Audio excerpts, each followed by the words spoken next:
It is quite literally the far left versus the center left. And we're kind of stabbing each other in the back over and over for power or for control or whatever, have you.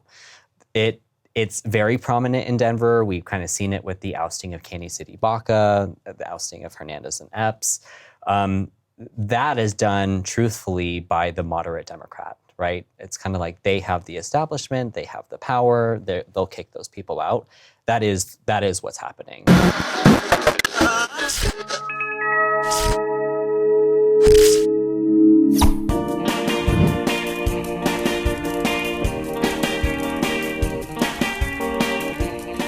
A Democratic operative who's now unaffiliated. We'll find out about that. But first, subscribe and like this channel.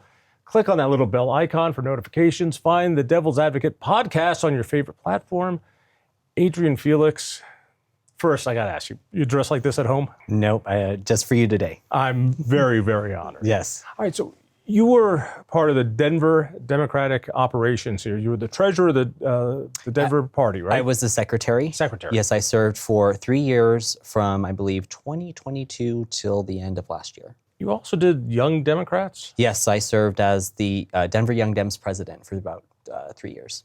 Because if you're young and not liberal, you have no heart. And if you're old and not conservative, you have no brain. Is that the whole thing you did? It was more about getting young people to participate more than anything. But we have a similar operation, but it's to get young Democrats to just stay home. Well, the nice thing is I'm sure you'll be happy to hear that data says that young Democrats, in particular young men between 25 and 35, are actually fleeing the Democratic Party over the last 4 years. And that would be you, wouldn't it? That is correct. All right, I don't get a sense that your politics have changed that much. I think you're still an off-the-charts communist, as you've always been. Am I wrong? I think that's probably the biggest misconception from a lot of my friends that are still in the Democratic Party is they kind of think Adrian's lost his mind. What is his ballot going to look like? I'm still very much proud # Colorado Commie. Thank you for putting it that way. Yeah. Then why leave? Now, mind you, before you get into that, I lived in Boulder since the 80s. I've been a Republican since I was 18 years old. Wow. But there is no Republican primary in Boulder. And so when I had the chance to go unaffiliated, when the law changed that you could vote in primaries but be unaffiliated, I was like, sure, yeah. Why not? Why would you leave? You're a guy who worked in the party. I did not work in the party. Sure. I think over the last decade, because my career really started around 2014, 2015, that the agenda that I have for my future and my family and my community looks very different than the agenda of the Democratic establishment. And it kind of took a few years of seeing that we're not making the progress that we're making, or even worse, that we promise these things and then don't follow through on them in terms of the platform or the policy. And I think over this last year in particular that I really kind of went, is this worth my time and investment as a young person? And the answer was no, it's not. Let's get into the policies then. If you say that the party is not delivering on what it should, I'm looking at this going, the state is turning communist faster than anything I've seen. I was raised here, and I've never seen so many progressive policies being jammed through the legislature and the cities at warp speed. So I can't imagine a progressive not being happy about that. I think that for me in particular, the final straw was Proposition HH last year. I think that it was a very terrible policy put together by our governor and Democratic establishment that wasn't reflective at all of the Democratic platform, at least in Colorado, in terms of progressive taxation. Also, this was a way to rob our Tabor refunds and keep them in the legislature? And in particular, rob the refunds of renters who are struggling very much. Just last month, I want to say Denver had a total of 1,500 evictions. So it's the people that need that Tabor money the most was the ones. Yes, but 1,500 evictions, 1,498 of them were illegals who needed to get deported. So it's not really a fair way to put it, is it? I obviously wouldn't agree with that's what's happening. I think that if you see a lot of the unhoused population in Denver, it isn't as much illegals as it is maybe white people. Well, kick them out too. All right. But I'm still not tracking with you. Sure. All right. HH, you did not like because it hurt poorer people. Sure. I don't like the way the legislature refunds our tax money when we do get a refund, because it's mostly higher income people that have paid most of that surplus. Sure. And so by refunding it back to people who didn't earn that money, didn't pay those taxes, it's just another form of redistribution from my point of view. Sure. What didn't you like specifically about HH?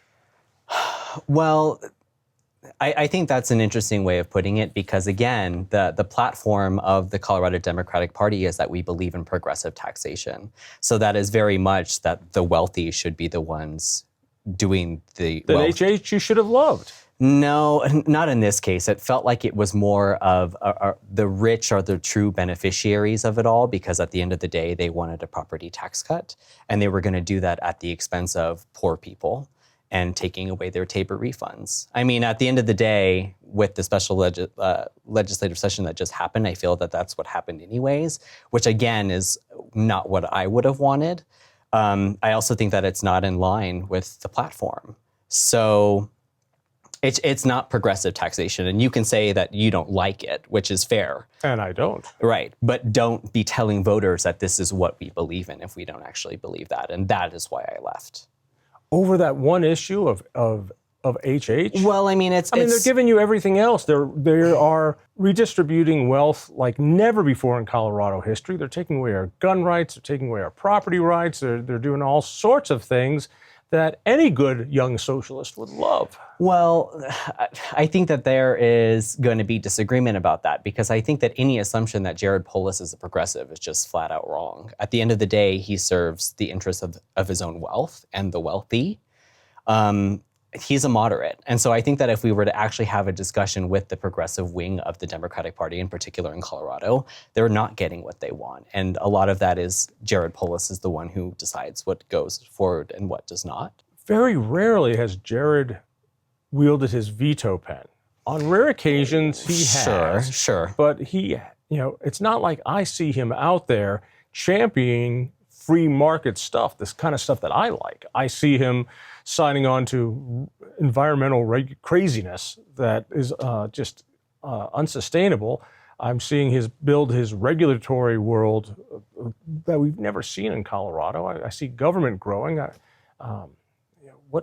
What hasn't this man given you that you wanted? I think there's a discussion to be had about like an assault weapons ban, which I do support, which is obviously a red line for him. But in terms of him using his veto power, he doesn't need to use it when the Democratic establishment will kill the more progressive stuff before it even gets to him, which I'm sure. All right, let's take the so-called assault weapons bill. Okay. I'm not a fan of banning them. Of course. The legislature has a super majority in the House. They have a near supermajority, one vote away from a supermajority in the Senate. If they want to drop a assault weapon ban on his desk and put him in the hot seat, they can. But they That's didn't. exactly it. They can and they won't. And so from my perspective as a volunteer, as someone who is given time, money, and resources to this agenda, that's what I want. So when they're not doing that is the issue. Right? You're not giving me what the agreed platform was. Republicans don't do the platform either. And the platform is a Fair accepted enough. idea of, on whole, this is what we believe. There's never been this thing, so you have to vote the platform. That just doesn't matter. Well, and that's exactly it.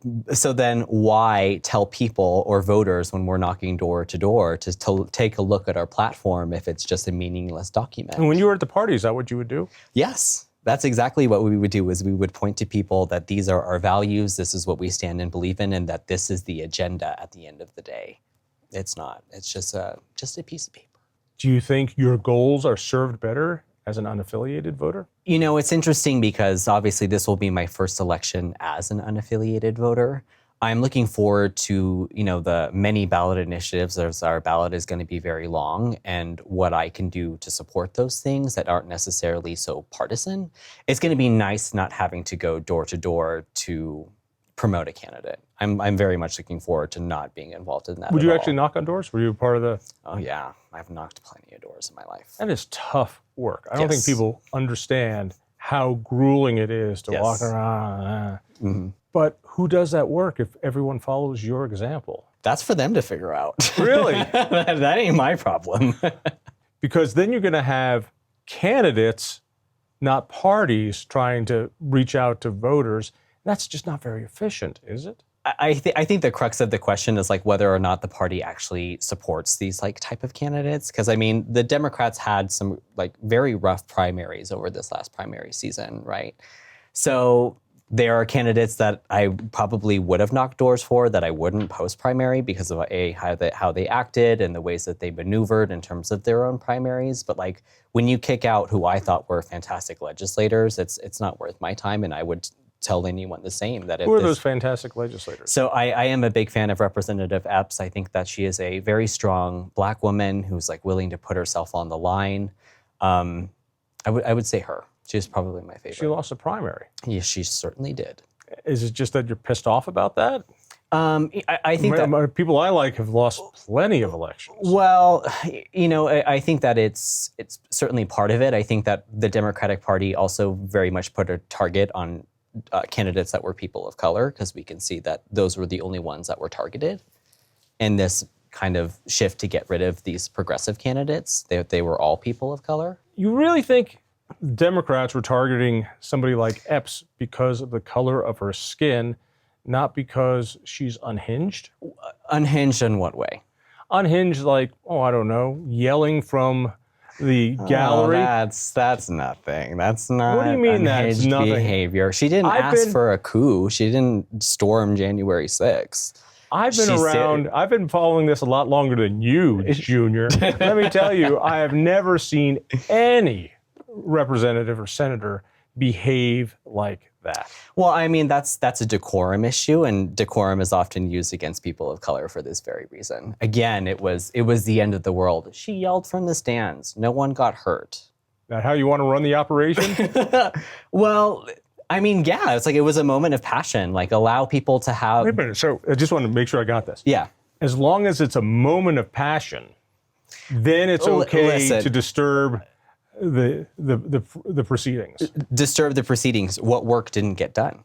I didn't ask you that. So as long as there's passion behind it, then you're cool with it. I think that it depends. It's like obviously a case by case situation, but I need some help here. Okay. So because your pro-Palestinian friend got truly unhinged and couldn't control herself, or you used your term, passionate. So when some crazed, gun-owning white guy does it, will you be like, hey, it doesn't matter? Well, I mean, are we going to sit here and say that people don't act out of decorum in those situations, or that we didn't see Republicans act out of decorum? I haven't seen Democrats or Republicans act the way she acted. Well, there were plenty of instances where decorum was broken over this last session, and it's fine. How many of them were primaried or taken out? I'm not aware of decorum being broken like she Julie broke it. McCluskey had that gavel nearly broken.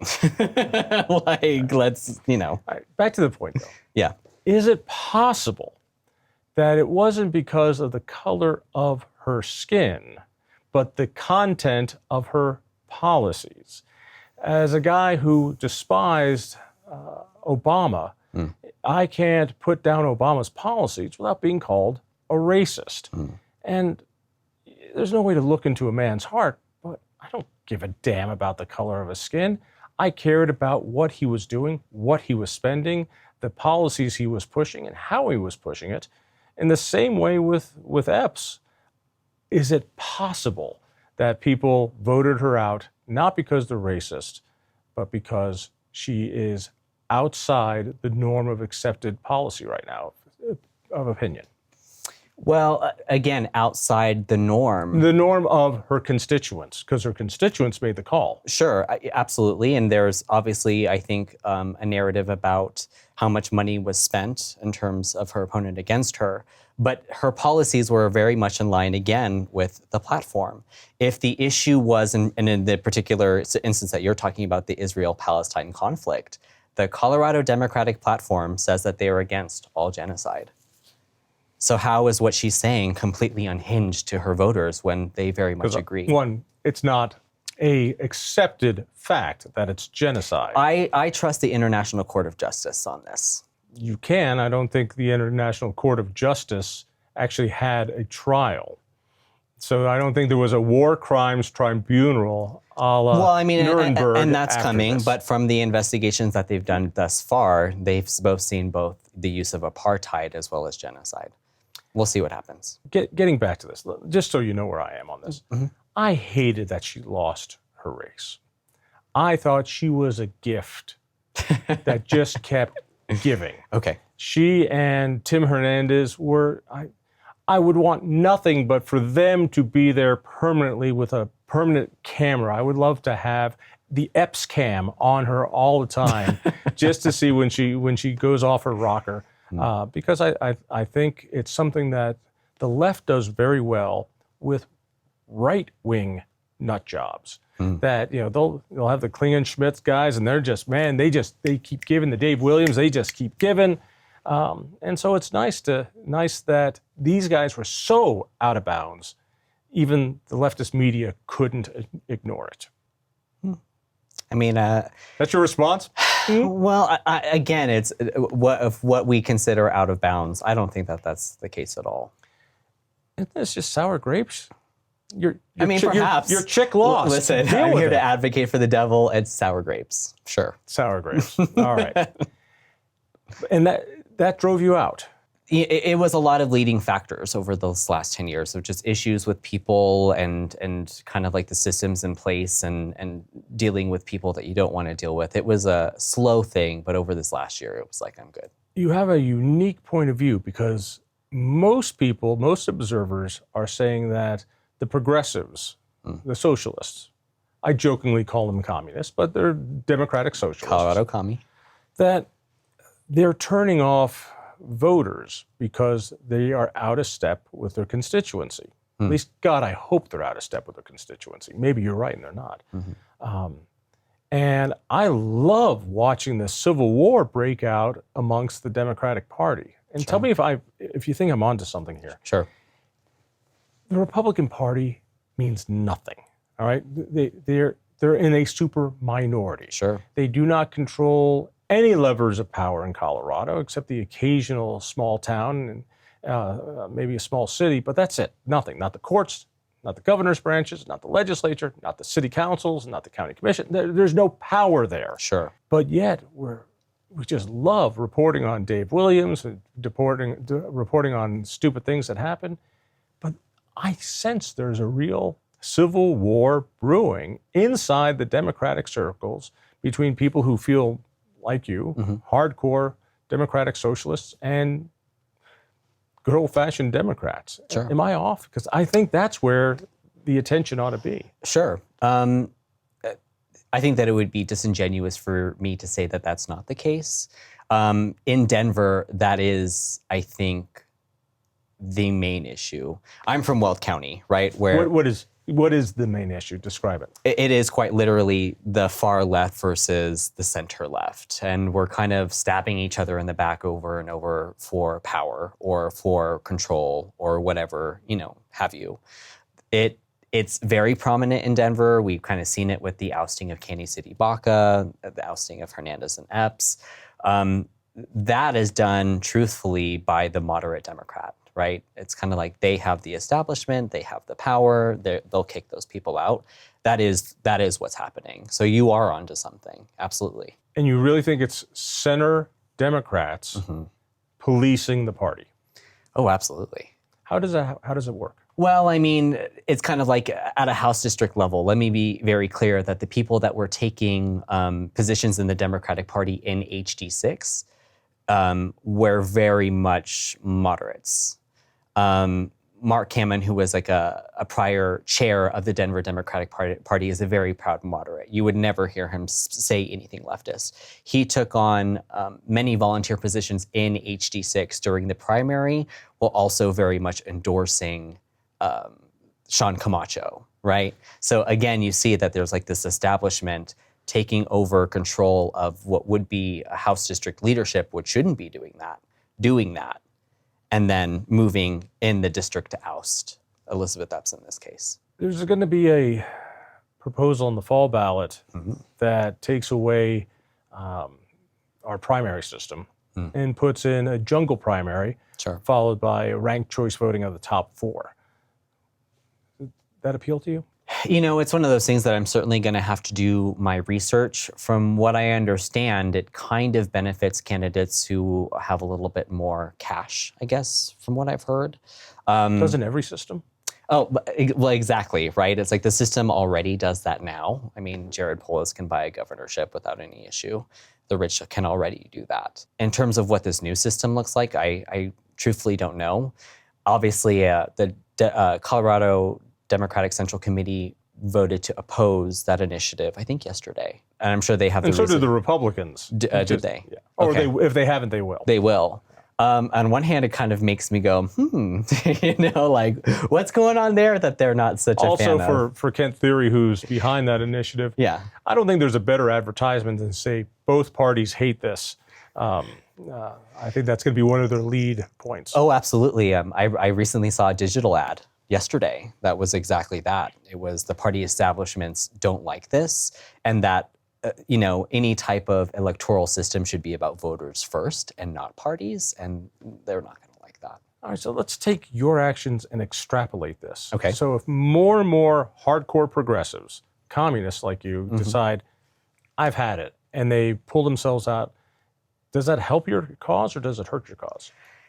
You know, it's, in one hand, I feel like I'm kind of just throwing up my arms in the air, like come what may, because I'm given 2 options, right? That there are only 2 routes in November that Republicans can gain power or Democrats can gain power. And I know that with either of those happening, I'm not getting what I want out of it. So I'm not getting my way either way.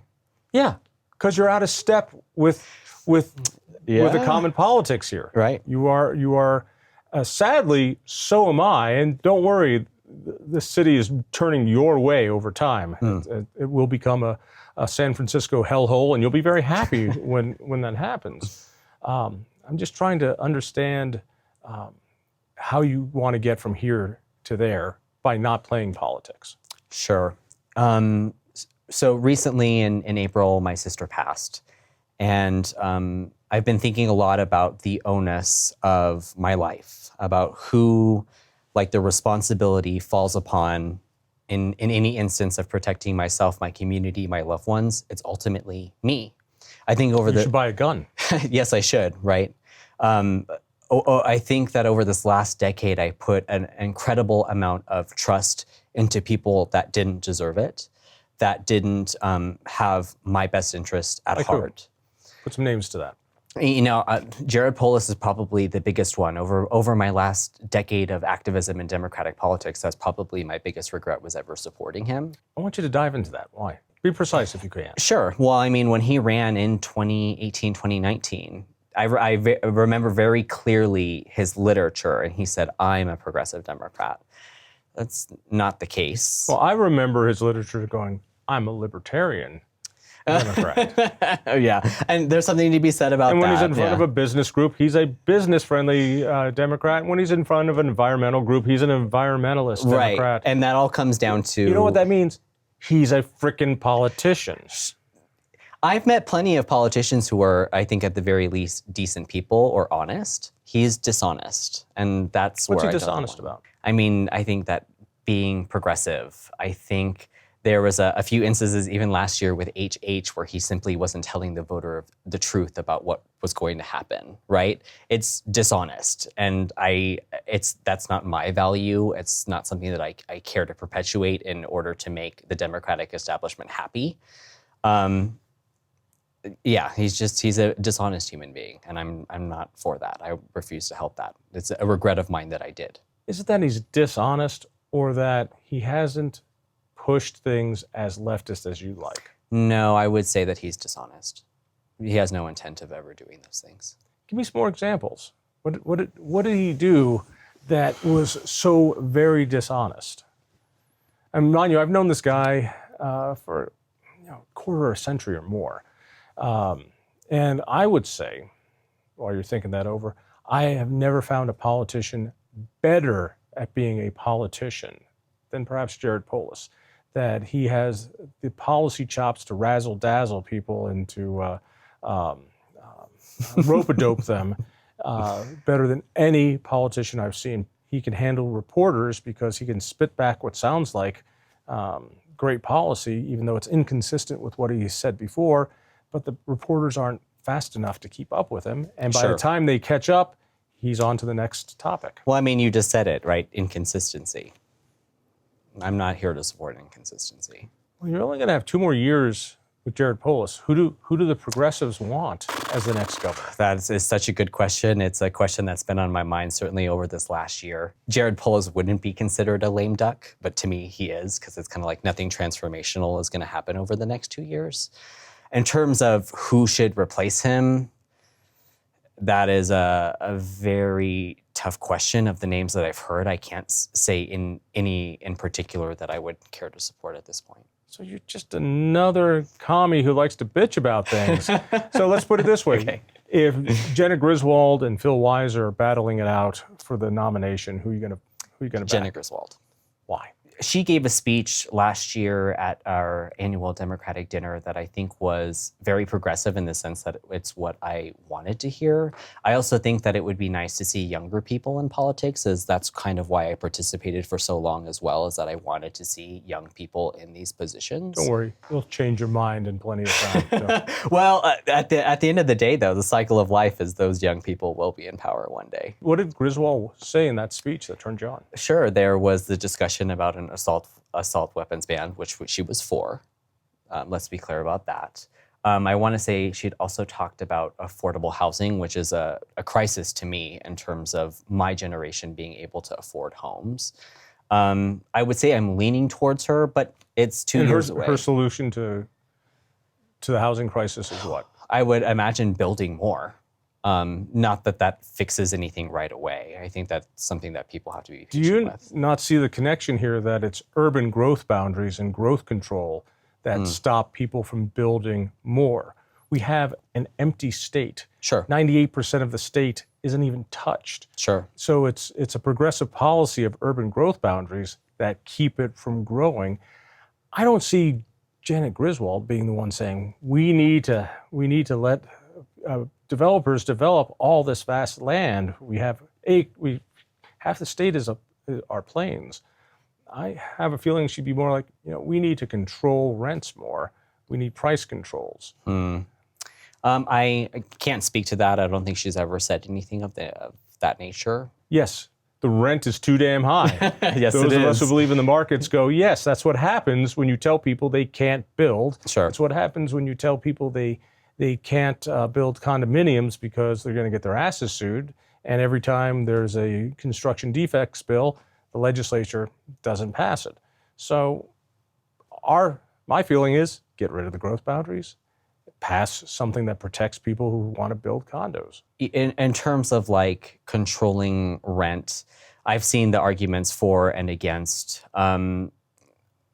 There are instances, and certainly in this country, where it looks like it's a complete and total disaster. So I would understand. Has it ever been a success? Not that I've heard of, right? All right, so let me see if I got this right here.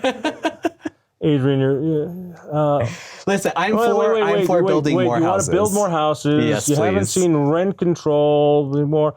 And what is it that Jenna Griswold or like-minded progressive is going to do to change that? Well, I mean, again, it's like there's a discussion to be had about housing codes, but building more and changing those, they're legislators. What they should be doing is changing law and legislating. So are you suggesting we get rid of the urban growth boundaries that cities have so we can build in all these areas and to have some sort of construction defects law to protect builders when they build?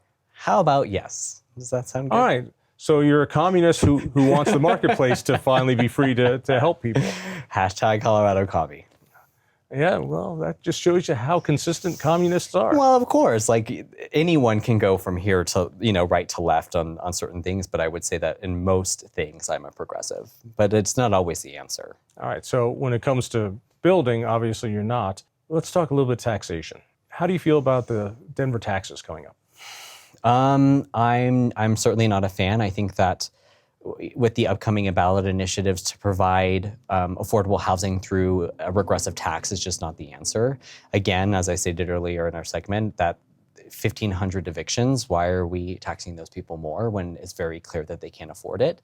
This is not something where we're going to be able to tax poor people out of the problem, period.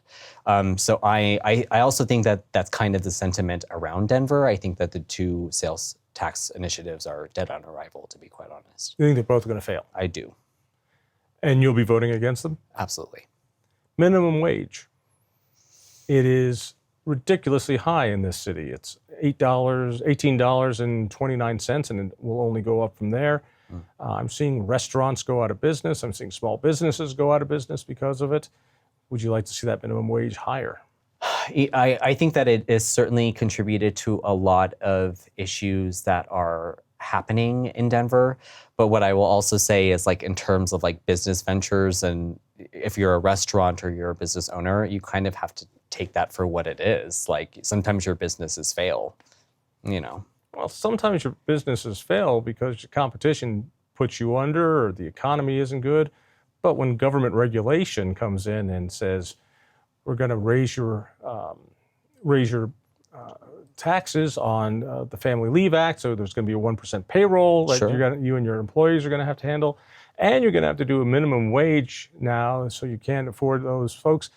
Those businesses are not being put out because of competition; they're being put out because of progressivism. I think that that's certainly part of the discussion, but there are plenty of places you can go to in Denver. That sounds like a guy who doesn't own a restaurant that just went under. You're right. I wouldn't take that business venture. Exactly. Because you'd get killed in an overregulated, Well, I mean, overtaxed maybe, place. or I wouldn't say that I'm an entrepreneur at all. Yes, no communist is an entrepreneur. Well, then there you go. They are redistributionist of other people who create wealth. Sure. Thus, why it's morally wrong.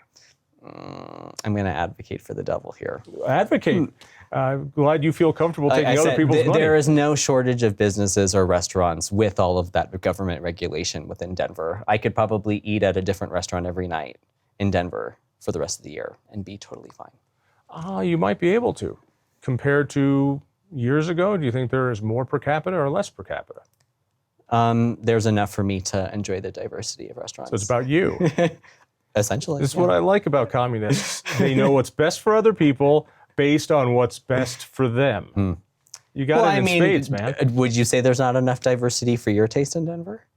Diversity? In restaurants, say. Is there not enough for you? Absolutely, there's not enough. I've seen many restaurants around my office building here. I can't eat at many restaurants that we used to enjoy within a walking distance of these very studios. That's part of life. No, it's not part of life. Yes, it is. Part of life is being able to try to keep your business alive, but not have government put it out of business. I can talk to you about the guys who've had to deal with building codes, who've had to put up with the regulations, and all they want to do is their business. Most small businesses spend most of their time in governmental compliance. Sure. Because you guys do that. Yeah, that's part of owning a business in Colorado, and in particular Denver.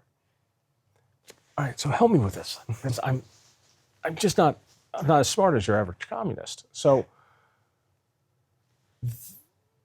that's just part of the cost of doing business. Yes. But yet you say that Denver and other places are becoming unaffordable for people to have a good quality of life. They're being evicted from properties that are being regulated and therefore have to raise their rents through property tax increases, insurance increases, all sorts of things. Is there any contradiction in your thinking that you say you care about people, Sure. but you push these policies that make the cost of products and services that poor people need to be higher and higher and make it harder to employ them? Well, I mean, again, it's like I can sit here and say that housing is unaffordable and that it's something that we should work on, and we should look at the regulations and then look at business in terms of like restaurants or owning a clothing store and say that they're different. I think that you see as like my communism, because truthfully I'm not a communist, as some like uniform thing when it's not. Well, I believe principles are uniformed, that you build your philosophy based on guiding principle. For me, I believe a human being is sovereign and that other people do not have a right to control your life. And as a sovereign individual, you have the right to have relationships with people, to partner with people, to do something, not to partner with people to do something. You have the right to own property. Sure. You have a right to defend yourself and your property. You have a right to speak, not to be heard, but to speak. And after that, I build every other policy question on that. If you were to boil down Adrian's belief system into something that's a core principle, what would that be? I mean, I would hope honesty, because I think that that's the most important thing. That's a characteristic, but so you want policy based on honesty. That doesn't drive policy. It should. No, it should be part of how you do business, I agree, but that's why we want transparency in government. That's why we want open meetings, Government will never be honest. See, this is the other part I have a hard time with is that you want more government, but you also know that men are not angels and people in government are largely dishonest. And again, I'll say that I've met plenty of honest, decent people in my time as an activist. So it's certainly not all of them. It just so happens to be the ones that are in higher positions of power, which is exactly why I chose to take a step back. Do you trust people in power? I think it's certainly nuanced, because during my activism, I've learned that it's important to know these people, to like introduce yourself and to have these like tough discussions with them. In general, do you trust the police? I would say no. But you trust the bureaucrats who run other parts of the I trust some of them, the ones that I can know and have honest discussions with. And as government grows, can you know all of them? I mean, I know all of my elected officials. Yeah, but they're not the bureaucrats. You might know the elected officials. Sure. But as we build a regulatory state, we are empowering people to control our lives. So you don't trust the system that gives us the police. Do you trust the military? Both my parents are Marines. In some ways, I like the values, but that's a very tricky question, I think, because my parents would never want me to serve, even though they both served. Let's try that again. So you don't trust the police, the military, as a generalization, the whole industrial complex. Do you trust it? The military-industrial complex. I'm going to say in that context, no. Okay, so there are parts of government you go, wait a minute, I don't trust you guys to do that, but would you like to have a single-payer government-controlled healthcare system? I mean, I think that they're very different. Like, I'm just asking. I don't think a single-payer healthcare system is inherently violent. Like, you're not going to the doctor for them to put you in cuffs. That we should have educational choice, like educational vouchers? I would say that there is a place for it, but in terms of like funding, public education should receive the vast majority of that funding. No, but should it go to public schools, or can it also go to private schools if that's where the family wants to go? These are not trick questions, by the way. I'm not going to tell people what they think the best educational course for their family is. I'm not talking about people. I'm talking about you. Me having kids is a no. So me thinking about what I want in terms of like an educational route for my kids is just not in the question. It's a policy question. So what I see is on the people that you don't trust, in the system that you don't trust, for military, for police, for abuses in power, you you have a tendency to trust when it comes to a monopoly in education or a monopoly in healthcare or a monopoly in transit. And I always wonder, how is it that the same system that you have trust for the things you like, but they're also being run by the same people, the same government is running these things you don't trust. And I think not trusting government is a good, healthy thing to do, but you're building more and more government with your socialism. So aren't you building more of what you don't trust? Again, it's a case-by-case basis, right? Someone can sit here and say, as a progressive, or as you would say, a communist, defund the police. Is that growing government or decreasing it? That would be decreasing government, right? All right. So getting back to the question, as I said, my core value that I believe policy finally boils down to, the essence of it is a human being is sovereign unto himself. Sure.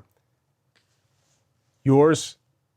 Well, you said honesty. No, but honesty. we are sovereign, of course, but there's also a social contract. I'm not on this planet alone, right? I have to deal with other people. I have family. I have a community. I now have a relationship with you, right? And that's something that I have to consider. So do I, Sure. but as a sovereign, I now respect you as a sovereign, and we get to, as two sovereign people, have a relationship of our choosing. Sure. I think that's awesome. I find that progressives are happy when people have a relationship of their own choosing, as long as they're naked. So if it's gay marriage or a lesbian relationship, they're happy and say government needs to protect their right to have a consensual relationship. If that consensual relationship is an employer and an employee, no, they want government smack dab in the middle of everything they do. Well, I think that the gay marriage question doesn't necessarily fall within that, because these people go to a county clerk, which is government, and have a government-ordained marriage. So, government is in their marriage. But government's there to protect their sovereign right as sovereigns to have a relationship of their choosing when they're naked.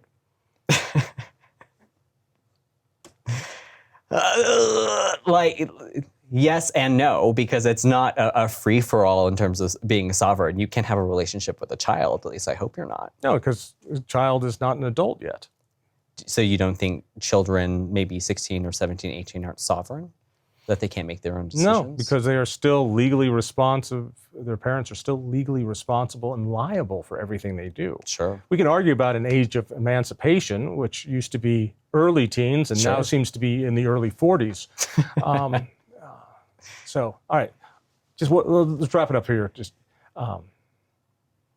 So if everyone who worked for government had to agree on one guiding principle to fit into your worldview, what might that be? Can I go back to mine? That your job is to make sure you protect everyone's individual sovereignty.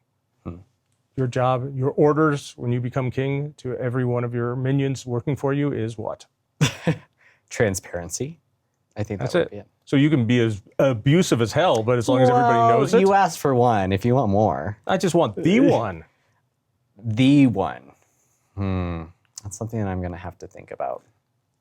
I'm not a king. How about what I think it is, which is redistribute wealth as you see fit? I like that. I find that terrifying. Hey, thanks for doing this. This was fun. Thanks for letting me be so awful to you. Any last words as you're talking to people who are hardcore Democrats, feel like you left the party? What do you want to tell them?